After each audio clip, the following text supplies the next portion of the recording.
Nelly Gilland, bonjour et bienvenue à On n'est pas du monde. Bonjour. C'est vraiment un plaisir de te recevoir. C'est un plaisir parce on a été plusieurs à lire ton histoire dans un numéro du Verbe là, qui parlait de la loi des 10 commandements. Et Brigitte Bédard t'avait longuement interviewé pour aller chercher tout ton parcours de conversion et ton histoire liée à l'ésotérisme. On le disait un peu plus tôt dans l'émission, pour certains, l'ésotérisme, c'est quelque chose de presque épeurant, ou c'est un monde, oui, ça le dit, occulte, un peu caché. Qu'est-ce qui fait, Nelly Gilland, qu'une jeune femme, à l'époque, se lance là-dedans? Qu'est-ce qui fait que la jeune femme que tu étais a plongé dans cet univers-là? Ça a été progressif. Je dirais pas que j'ai plongé. Ça a été d'abord dans mon enfance, suite à un drame. J'ai été aussi une petite fille qui était très curieuse de l'au-delà. J'aimais beaucoup Dieu, sans pour autant avoir été éduquée à une spiritualité quelconque. Bon, on récitait le Notre Père, où on allait à la messe une fois quand il y avait un enterrement ou quelque chose comme ça. Mais c'est vraiment avec le drame, un drame de l'enfance, qui m'a conduit à la recherche de l'au-delà. Et ce qui s'est présenté à moi, ça a été le spiritisme en premier. Et donc, comme c'était le monde des morts, donc la vie après la mort, et ça m'a fascinée, ça m'a intéressée. Et pour moi, à l'époque, j'avais 8 ans. Et donc, au moment du drame? 9 ans. Au moment du drame, 9 ans. Et tout ce qui était en rapport avec l'au-delà, pour moi, était forcément divin. Je ne savais pas du tout qu'il y avait un monde dangereux. Pour moi, l'au-delà, c'était forcément Dieu. Okay. Le spiritisme, là, tu parles de cette pratique. Je pense que ça a été très populaire en France, notamment, où on se réunit autour d'une table, puis on se tient la main, puis on appelle les esprits. Ça. Alors, c'était un peu ça, sauf que c'était un peu comme le Ouija aux États-Unis, sauf que nous, en fait, ce qu'on faisait, c'est on retournait un verre et on mettait les lettres du Scrabble autour. Et en fait, on invoquait les esprits, on mettait chacun, on était réunis plusieurs personnes, on mettait chacun notre doigt sur le verre et on posait des questions. Et là, le verre bougeait pour nous faire des phrases. Ça bougeait pour vrai, là? Ça bougeait pour vrai. Ouais. Et pour toi, c'était une façon d'entrer en contact avec quelqu'un qui était disparu, voilà. C'est ça? En fait, c'est ma mère qui est décédée lorsque j'étais jeune. Et oui, j'avais envie de communiquer avec elle parce que pour moi, c'était fort en moi qu'il y avait une vie après la mort. Il y avait quelque chose. Et en fait, c'était un petit peu, à 9 ans, c'était un déni du deuil. C'est de poursuivre la relation. Mais comme je n'avais pas été éduquée dans la foi, et comme j'étais affamée et assoiffée, il a fallu que j'aille comme un enfant me nourrir et m'abreuver, mais je me suis pas nourrie et abreuvée à la bonne source, parce qu'on ne le sait pas. Laisser un enfant livré à lui-même de 9 ans, je vous garantis pas qu'il va manger des légumes ou des bonnes choses. En effet, ça se peut que c'est ça. Il va vers les bonbons ou il va trouver le fast-food. Ouais, ou le fast-food, voilà.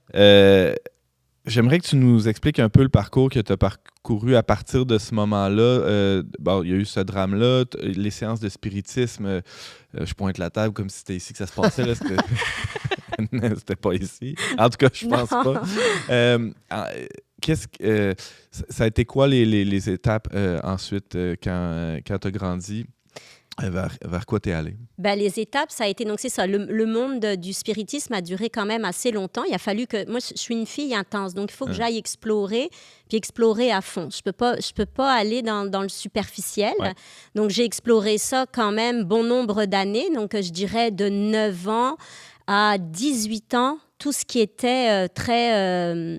monde des morts, écriture automatique, tarot de Marseille, divination, pendule, donc tout ce monde-là, voyage astro, tout ce monde-là m'intéressait. Et puis, je tirais les cartes, mais c'était en dilettante, pour m'amuser. Je me souviens, j'étais à la cantine de l'école et puis je tirais les cartes aux amis ou je faisais le pendule. Donc, j'avais une certaine popularité. Oui, j'étais la petite sorcière. Puis à l'époque, c'était très... en France, on avait Ma sorcière bien-aimée. Donc, c'était très en vogue d'être une petite sorcière. sorcière, puis j'étais rousse. Donc, oui, tu y ressembles, c'est ce que j'allais dire. Tu y ressembles à la sorcière bien-aimée. Mais j'avais tout le kit, là, tu sais. Ouais. J'étais rousse, donc ça marchait, là, puis ça me donnait une popularité, puis un amour aussi. Parce que j'étais en quête de ça aussi. C'est toujours pratique quand on est au secondaire d'avoir une amie qui peut deviner les prochaines questions de l'examen, par exemple. C'est ça, mais je les ai eues. Ah oui? Hein, ouais, lorsque j'ai interrogé, à l'époque, c'était le brevet des collèges, et j'avais interrogé les fameuses lettres du JA, et j'avais eu, je me souviens, c'est les États-Unis. Et quand je suis arrivée devant l'examen, c'était un des 3 sujets. Wow. Les États-Unis. Fascinant. James, tu as une question pour Nelly?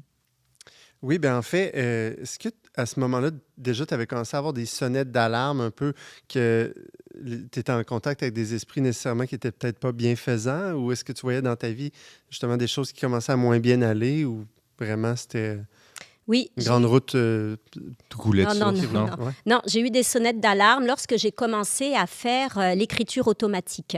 Donc, l'écriture automatique, en fait, on invoque une entité qui vient à l'intérieur de soi, puis elle nous fait écrire automatiquement. Donc, on écrit.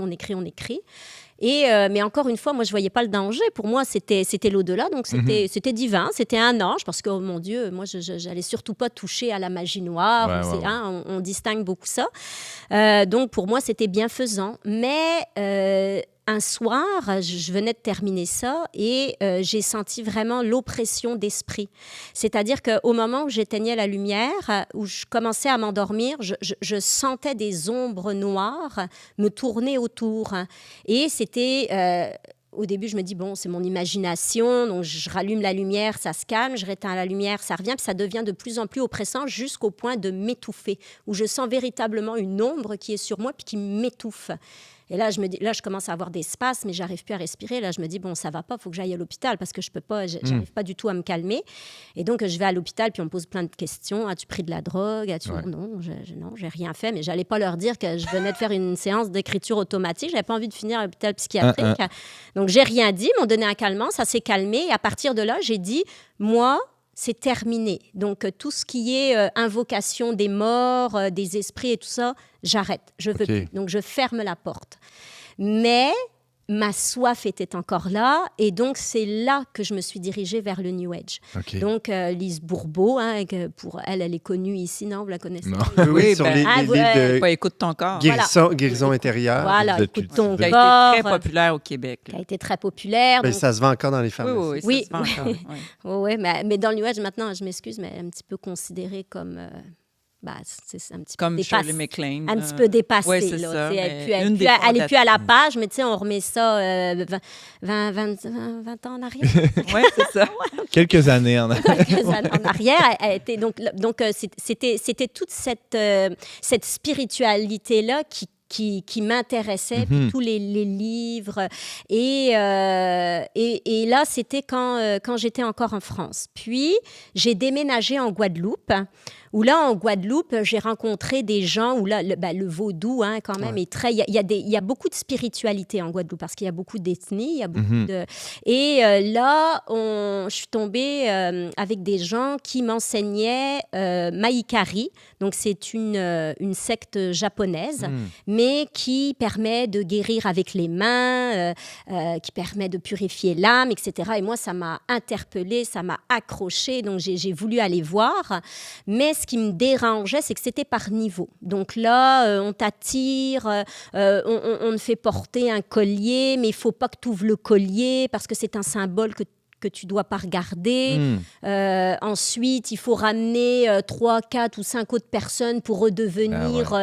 Enfin, tu vois, c'est pyramidal. Là. Donc, finalement, quand on ramène 20, tu deviens maître. Donc, on parlait de sonnette d'alarme tantôt. Ça, il y en a eu une là, à ce moment-là aussi. Donc là, je me dis, ça ne marche pas. Puis c'est à l'époque aussi où en France, 97, 98, on parlait beaucoup des sectes. Tu sais, il y avait on faisait toute une liste de sectes, puis elle était répertoriée comme secte.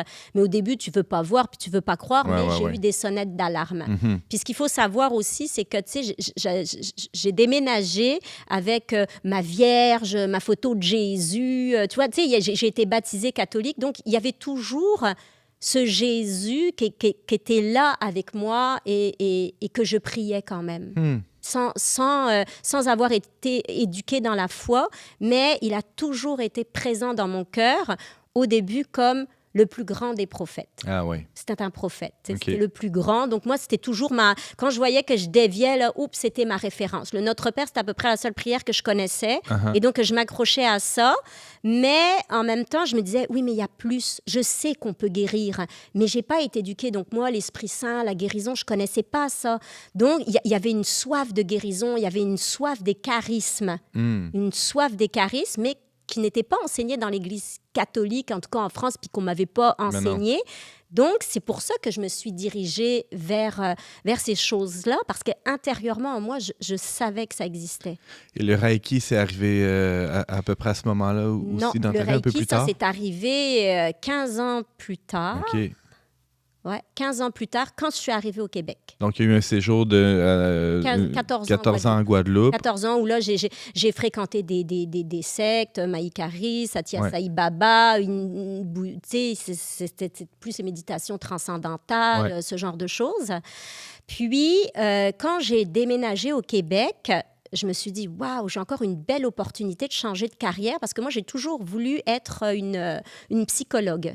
J'avais commencé des études de psychologie, mais quand je suis arrivée en Guadeloupe, il n'y avait pas la faculté de psychologie, donc je me suis dirigée vers des études de commerce. Donc, j'ai travaillé dans le commerce, mais ce n'était pas ma vocation. Et donc, quand je suis arrivée... Tu voulais aider les gens. Je voulais aider, ouais. Donc, quand je suis arrivée au Québec, c'est un pays où c'est facile de se reconstruire. Tu sais, comparé à la France où c'est long, le carcan universitaire, alors qu'ici, il y a des formations qui te sont proposées. Donc, je me dis, mais c'est super, je vais pouvoir aider, faire la carrière que je veux. Donc, je vais pouvoir être thérapeute parce que ça ne demande pas 6 ans d'université.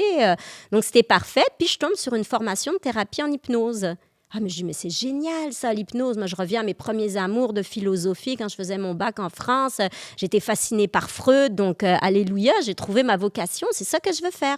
Donc, je fais ma formation d'hypnose.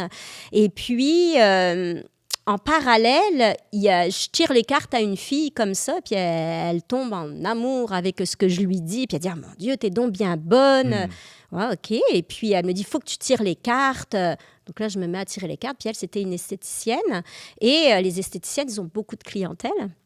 Et donc, elle me référait beaucoup de ses clientes. Et moi, je tirais les cartes à ces femmes-là.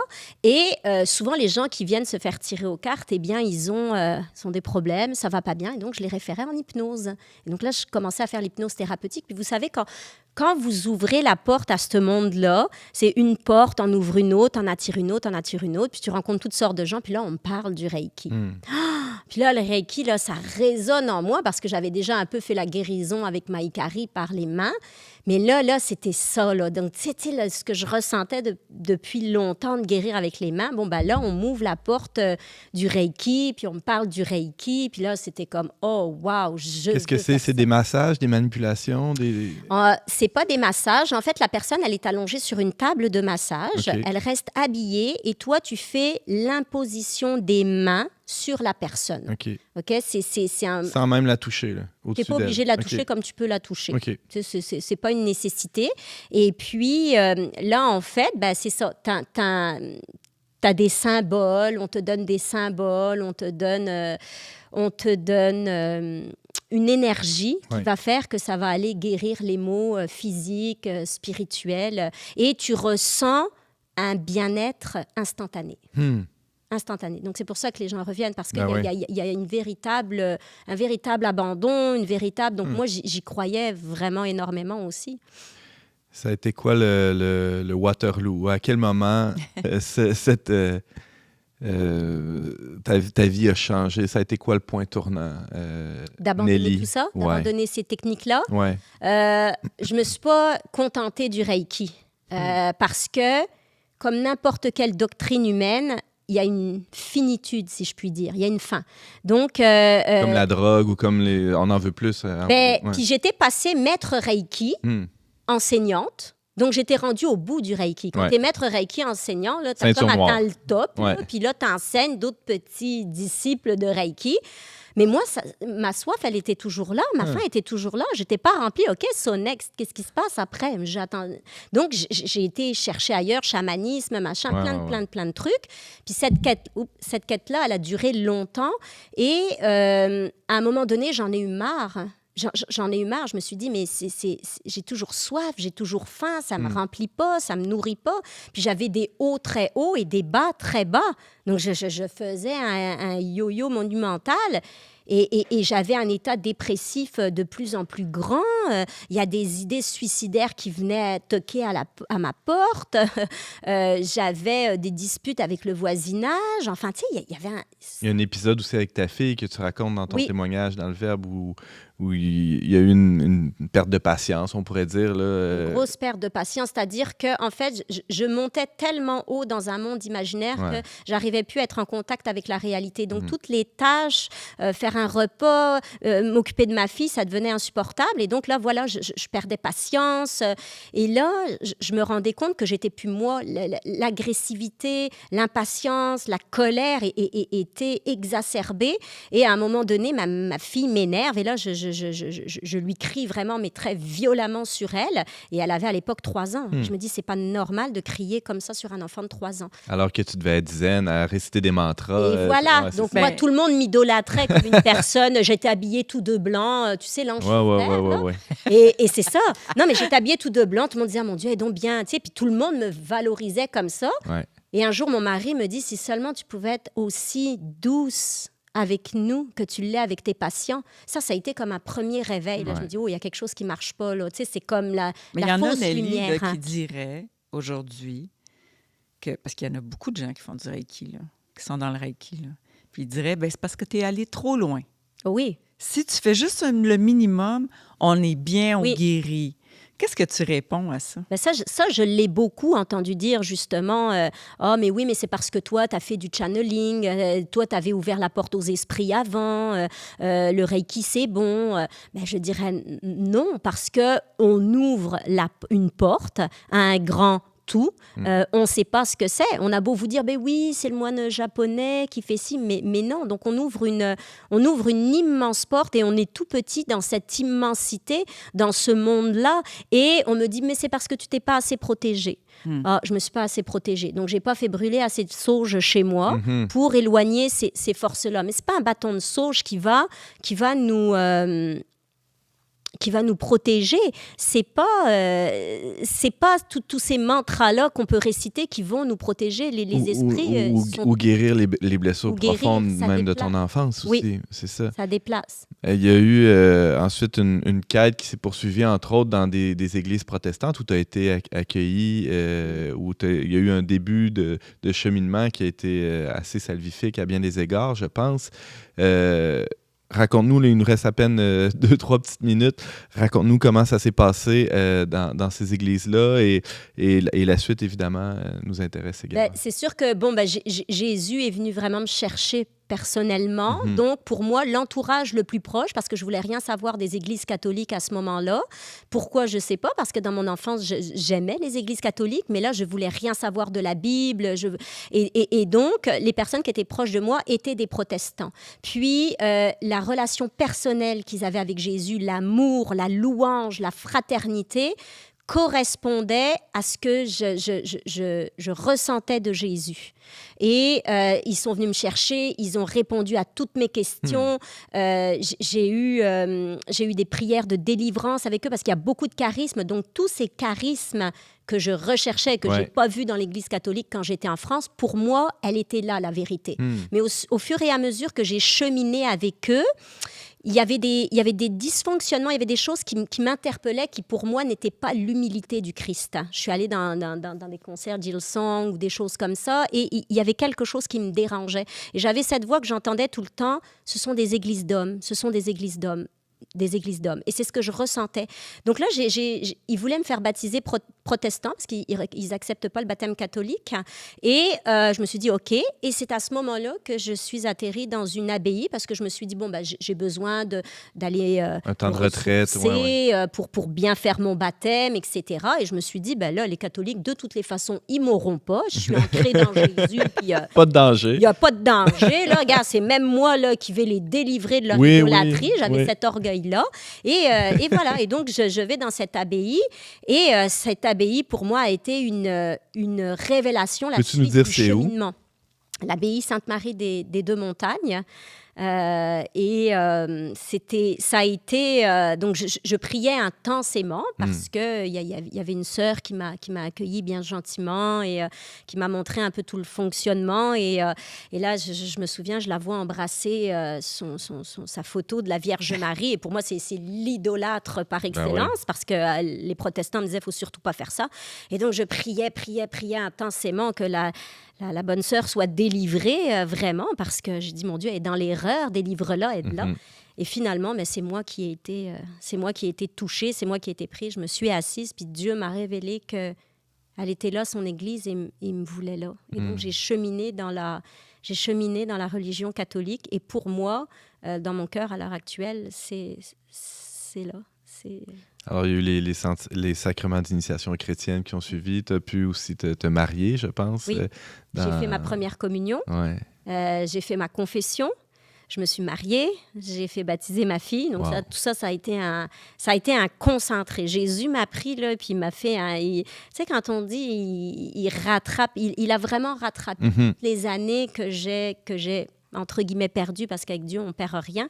Mais il m'a fait un concentré de conversion. Ça a été assez fulgurant, ouais. Wow, tout un parcours. Merci beaucoup, Nelly Gilland, d'avoir été avec nous. Je rappelle que tu es passé de maître Reiki à disciple du Christ. On peut lire ton témoignage sur leverbe.com. Tu restes avec nous pour la suite de l'émission. Avec plaisir. Génial, merci.